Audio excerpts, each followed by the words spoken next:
నమస్తే.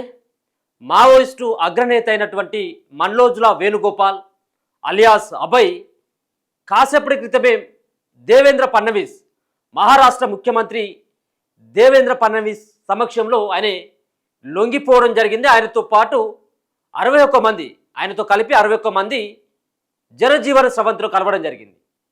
వాళ్ళు ఇన్ని రోజులు వాడినటువంటి ఆయుధాలని ముఖ్యమంత్రి దేవేంద్ర ఫడ్నవీస్కి అందజేయడం జరిగింది. మేము జనజీవన స్రవంతిలో కలుస్తున్నట్టుగా వాళ్ళు ప్రకటించడం జరిగింది. సో ముఖ్యంగా 44 సంవత్సరాల పాటు అజ్ఞాతంలోనూ ఉన్నటువంటి టాప్ 2 అంటే మావోయిస్టు పార్టీలో టాప్ 2లో ఉన్నటువంటి వేణుగోపాల్ ఇలా జనజీవన స్రవంతిలోకి రావడం జరిగింది. దీని పట్ల అక్కడ ఉన్నటువంటి ప్రభుత్వం కొన్ని కామెంట్లు చేయడం జరిగింది. అంటే ఎవరైతే అడవి బాట పట్టినలో, ఎవరైతే ఆ అడవిలో చాలా ఏళ్ళుగా ఉంటా ఉన్నారో ఆయుధాలు పట్టుకొని వాళ్ళు ఖచ్చితంగా ప్రజాక్షేత్రంలోకి రావాలి, ప్రజల్లో మమేకమయ కావాలి అని చెప్పేసి వాళ్ళు ఒక ఆహ్వానాన్ని కూడా వాళ్ళు పలకడం జరుగుతూ ఉంది. ఇప్పటికే మల్లోజుల వేణుగోపాల్ పైన 6 కోట్ల రివార్డు ఉంది. ఆయన పైన సుమారు 100 ఆపరేషన్స్లు, అంటే చాలా కీలకమైనటువంటి ఆపరేషన్స్లో చాలామంది సంబంధించినటువంటి ప్రముఖులకు సంబంధించినటువంటి దాడులలో గాయపడ్డటువంటి వాళ్ళే కావచ్చు, చనిపోయినటువంటి వాళ్ళే కావచ్చు, పోలీసులు కావచ్చు, పొలిటీషియన్స్ కావచ్చు. సో అటువంటి ఆపరేషన్లో కీలకమైనటువంటి పాత్ర వహించినటువంటి మల్లోజుల ఒక పక్కన పార్టీకి తీరనటువంటి లోటు అయినప్పటికీ సో ఇటీవల కేంద్ర ప్రభుత్వం తీసుకున్నటువంటి నిర్ణయాన్ని సమర్థిస్తూ మావోయిస్టు పార్టీ ఏదైతే ఉందో మావోయిస్టు పార్టీ వైఖరి సరిగ్గా లేదు అంటూ ఇటీవల తరచుగా అభయ్ పేరు మీద లేఖలు రిలీజ్ కావడం జరిగింది. దరిదాపుగా 2-3 నెలల క్రితమే ఆల్రెడీ ఒక నిర్ణయాన్ని తీసుకోవడం జరిగినట్టుగా స్పష్టంగా అర్థమవుతా ఉన్నది. బహిర్గతంగా ఆయన లేఖలు రాస్తూ, అంటే పార్టీని మావోయిస్టు పార్టీని సంప్రదించకుండా వ్యక్తిగతంగా ఆయన రాస్తున్నటువంటి లేఖలను బట్టి ఆయన లొంగిపోయేందుకు సిద్ధంగా ఉన్నాడు, ఆయన జనజీవన స్రవంతిలోకి కలిసేందుకు సిద్ధంగా ఉన్నాడు. ఆయన రాసేటువంటి లేఖలకు మాకు ఎలాంటి సంబంధం లేదు, ఆయన వ్యక్తిగత నిర్ణయమే, అది మమ్మల్ని అడిగి నిర్ణయం తీసుకోవాల్సిందే అని చెప్పేసి మావోయిస్టు పార్టీ తనదైనటువంటి వాళ్ళ స్టైల్లో వ్యతిరేకంగా మల్లోజుల వేణుగోపాల్ అలియాస్ అభయ్కి వ్యతిరేకంగా వాళ్ళు సైతం లేఖలు విడుదల చేయడం జరిగింది. మొత్తానికి మావోయిస్టు పార్టీ అనుకున్నటువంటి తీరుగానే మల్లోజుల వేణుగోపాల్ ఆయన పోలీసుల ముందు లొంగిపోవడం జరిగింది. సో వాళ్ళ భార్య గతంలోనే ఆమె సంవత్సరం క్రితమే లొంగిపోవడం జరిగింది. సో చాలామంది మావోయిస్టులు ఇటీవల చూస్తూ ఉన్నాం. సో దండకారణ్యంలో కేంద్ర రాష్ట్ర బలగాలంతా కూడా జల్లెడ పడుతూ ఉన్నటువంటి ఆ సందర్భం మనకు తెలుసు. చాలామంది వందలాది మంది మావోయిస్టులు అడవి బాట పట్టినటువంటి అన్నలంతా కూడా చనిపోతున్నటువంటి సిచ్యువేషన్ కనబడతా ఉంది.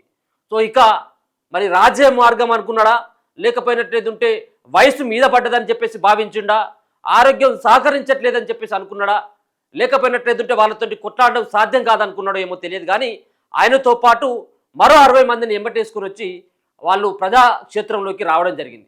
సో 2 రకాలైనటువంటి భిన్నమైనటువంటి వాదనలు వినబడతా ఉన్నాయి. ముఖ్యంగా వాళ్ళు అన్నలు మావోయిస్టులేమో ఇది సరైనటువంటి నిర్ణయం కాదు, ఆయనను నమ్ముకున్నటువంటి వ్యక్తులు చాలామంది ఉన్నారు, స్వలాభం కోసం సొంత నిర్ణయం తీసుకొని ఇలా మమ్మల్ని ఆగం చేసింది అన్నటువంటి భావన వాళ్ళ వైపు ఉన్నట్టయితుంటే, ఇక్కడ ఉన్నటువంటి ఆయా సంబంధించినటువంటి మహారాష్ట్ర ప్రభుత్వం కానీ మరోపక్కన కేంద్ర ప్రభుత్వం యొక్క వాదన మల్లోజుల బాటలోనే ఎవరైతే అడవిలో ఉన్నటువంటి అన్నలు ఉన్నారో వాళ్ళు ఆయన బాటల్లోకి రావాలి, ప్రజాక్షేత్రంలో రావాలని చెప్పేసి వాళ్ళు చెప్తా ఉన్నారు.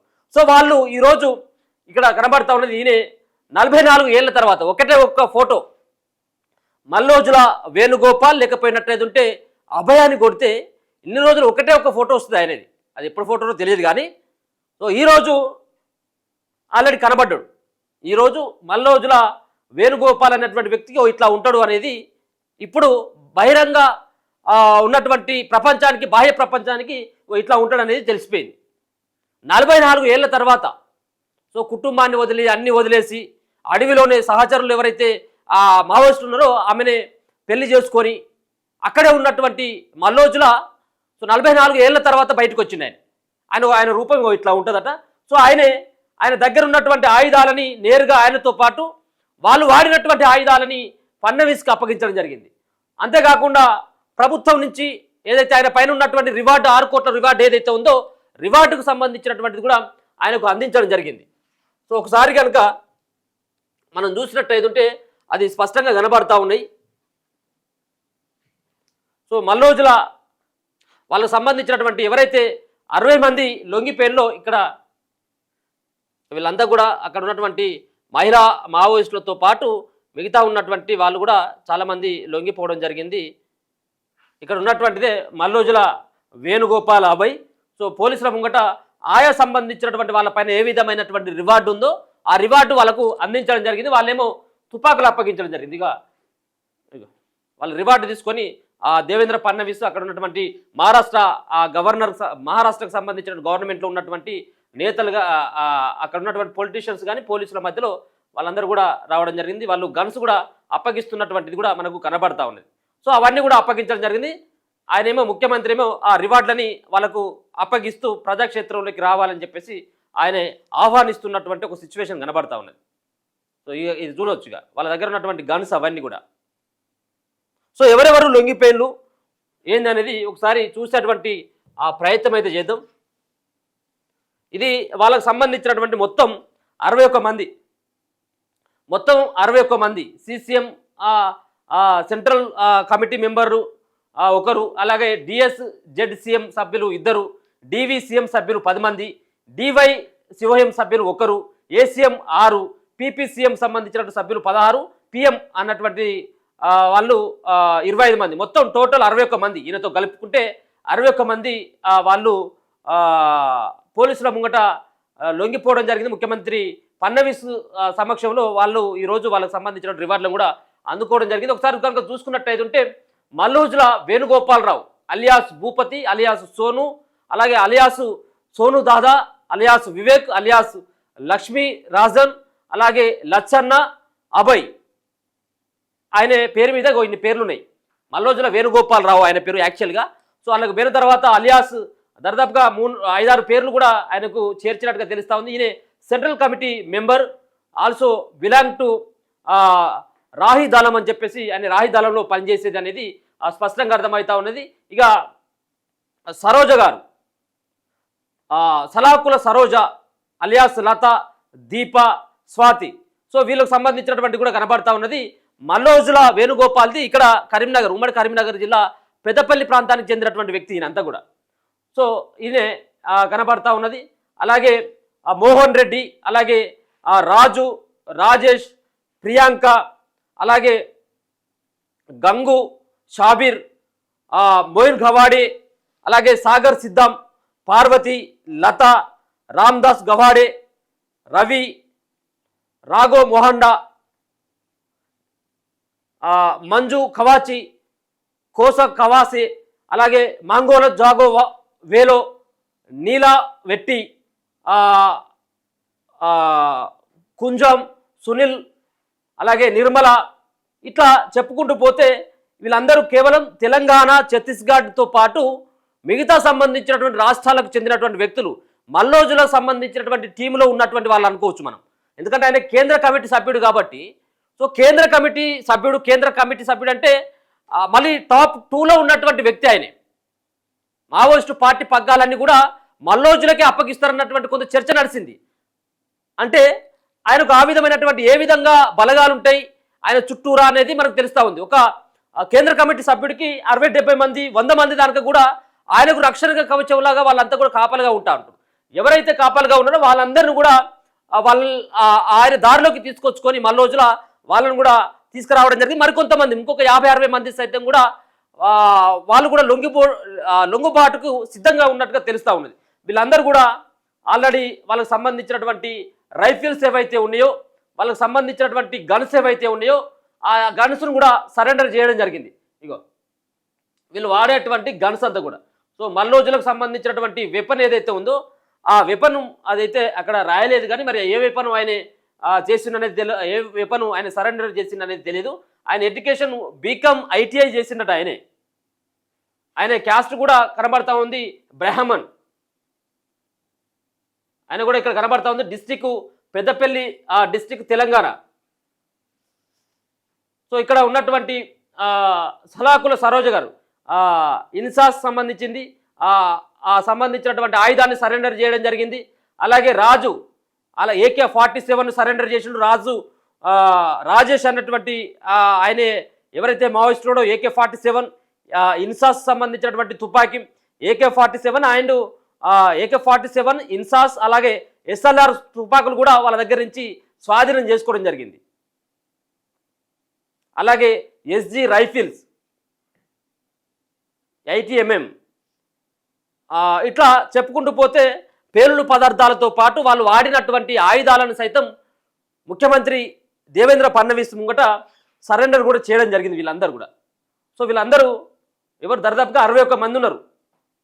61 మంది లొంగిపోవడం జరిగింది. పోలీసులకు ఆల్మోస్ట్ నిన్న రాత్రే అక్కడి నుంచి ఛత్తీస్గఢ్ సంబంధించినటువంటి ఏదైతే అడవులు ఉన్నాయో ఆ గచ్చిరోలుకి సంబంధించినటువంటి అక్కడి నుంచే ఇలా ఉదయమే పోలీసులు, ఎందుకంటే అక్కడ ఉన్నటువంటి ముఖ్యమంత్రి ముంగట మీడియా సమావేశాన్ని ఏర్పాటు చేసుకొని చూపెట్టేటువంటి ఒక ప్రయత్నం అయితే చేసింది. మిగతా వాళ్ళు కూడా ఈ దారిలోకి రావాలన్నటువంటి ఒక మెసేజ్ని మాత్రం దేవేంద్ర ఫడ్నవీస్ ఆయన స్పీచ్ ద్వారా తెలియజేయడం జరిగింది. ఒకసారి చూసుకోవచ్చు. మహారాష్ట్ర సీఎం ఎదుట లొంగిపోయిన మల్లోజులు అన్నటువంటి ఒక వార్త కనబడతా ఉంది. మావోయిస్టు పార్టీ అగ్రనేత దాదాపు 2వ స్థానంలో చెలమణి అవుతున్న మల్లోజుల వేణుగోపాల్ అలియాస్ అభయ్ ఆయుధాలను వీడి జనజీవన స్రవంతిలో కలిశారు. ఆయనతో పాటు 60 మంది ఉద్యమ సహచరులతో కలిసి బుధవారం ఆయన మహారాష్ట్ర ముఖ్యమంత్రి దేవేంద్ర ఫడ్నవీస్ ఎదుట అధికారికంగా లొంగిపోయారు. సీఎం సమక్షంలో వీరంతా తమ ఆయుధాలను పోలీసులకు అప్పగించారు.